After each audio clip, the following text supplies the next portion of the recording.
rate on the 30-year fixed mortgage almost dipping below 7%, as you can see there, but we're still slightly above that right now. Borrowers taking advantage of that recent drop, with refi applications actually jumping 19% last week. Demand for new mortgages was up slightly, still down 18% from a year ago, though. And my next guest doesn't see a meaningful turnaround in housing until rates are below 6%, and he doesn't see that happening until late 2025. 2025 or 2024? Let's ask Mark Zandi. He's chief economist at Moody's. Now I'm getting confused, Mark. When do you think that's going to happen?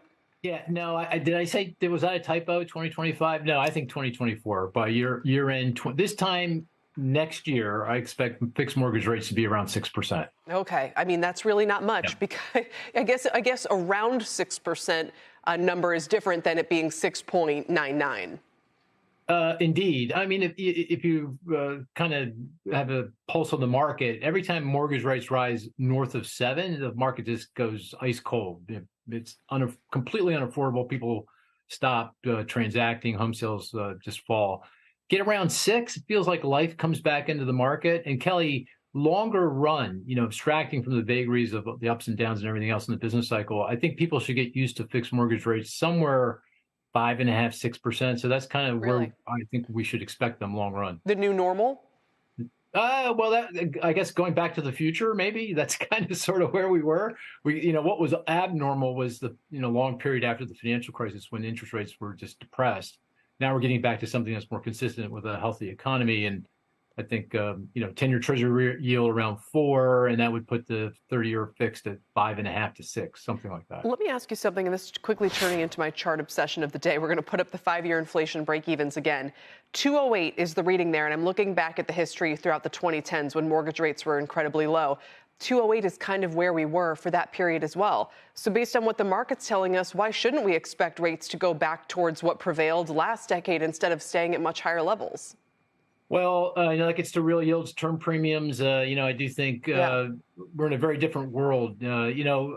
Lots of ways of thinking about it, but just think about it in the context of inflation. In the period after the financial crisis, the Fed was working really hard to get inflation up. Inflation was suboptimal. It was they kept their foot on the accelerator, and that kept interest rates generally low. Now, on the other side of the pandemic, feels like we're in a different world with regard to inflation. We're deglobalizing. We've got transition costs around green energy, so it feels like inflation is going to be more of a headwind than a tailwind. Fed's going to have its foot more on the brake than the accelerator, and therefore, we get more normalized, pre-financial crisis kind of interest rates. Is the biggest risk, and not to put your equity analyst hat on here, but it's incredible to see how the home builders have been going to new highs constantly here, even as the housing market in general is completely frozen. It's like the flip side of the story.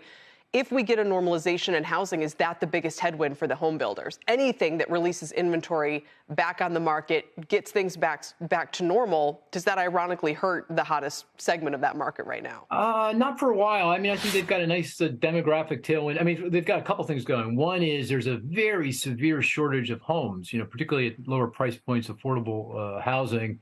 By my calculation, we're short by about 1.7 million housing units. That's a lot of units. That's more than 1 year's worth of production in a typical year. And they've got to make that up. And then I do think there's, underlying demographic demand. Here's the other thing, Kelly. Immigration is strong. I think we're getting this, the data coming in suggests that there's a lot more immigrants coming into the country than has been the case historically. And of course, more people, more households, more housing. So I think, for the next 3, 4, 5, 6 years, I think the home builders have some really significant tailwinds that could help to support them.